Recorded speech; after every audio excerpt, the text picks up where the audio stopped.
Stuart, was that a disappointing afternoon? To say the least, Scott, yeah. I think the result, the scoreline flatters us. Genuinely, I think as poor as we've been, from the technical side of it, the tactical side of it, and the physical side of it, I thought we come up short in the three major aspects. It was 1-0 for me. It could have been more. I'm not going to stand and try and paper over cracks and tell people that we still got something out the game because Craig Gordon makes two fantastic saves. Of course, we would have taken it at the end by the level of performance and what we'd given to that game today.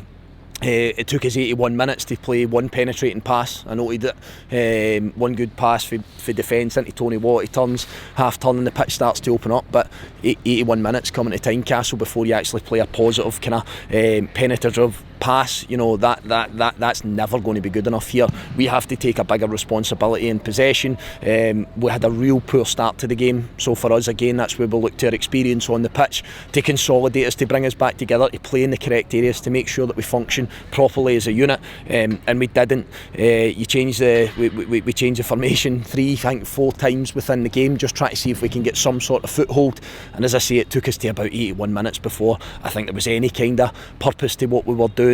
And very simply that was to go and try and test the back line of Hearts, which we probably could have and should have done a lot earlier than what we did. That did bring about 2 chances, but for me it was the first 2 kind of clear-cut chances we had in the game.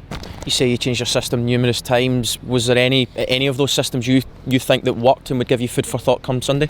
Well, again, you make 3 substitutions at half time. You want to try and see if you get a reaction for the guys that have stayed on the pitch. We could have made a few more substitutions. Again, I'm not going to try and kid anybody on in that front, and I've said that to the players, but I didn't think we got a great reaction at the start of the second half either. I still felt that the game and the control was all Hearts, and that disappoints me. We've been here a couple of times in my tenure and performed well. We've had results here. For me, this is one of the places that you have to be climbing the walls to get out that dressing room to come and play, because the atmosphere is fantastic. We've got another maxed out away support for the numbers that's allocated to us, and I felt we've all kind of let them down today. As I say, I'm not going to avoid that. I'm not going to hide away from that. And as I say, the scoreline for me flatters us. I think we could have been 3-4 down potentially before we get that couple of chances at the death.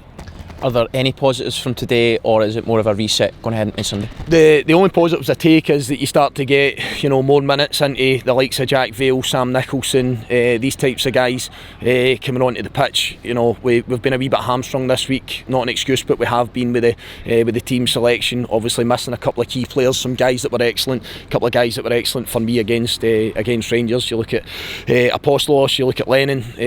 Not having them, of course, not having some of your real good players is going to have an effect on your team, but that's not an excuse, Scott. The only real positive I take is that we start to get some more minutes into guys that desperately need it. We take a bounce game again tomorrow. I need to at this point, because we've got some guys sitting on the bench that aren't equipped and aren't ready to really start and play and be in my thought process, and the only way they're going to get that is if we can get them more minutes on the pitch. So that's the only slight crumb of comfort I take from today. Thanks for your time, Stuart. Cheers.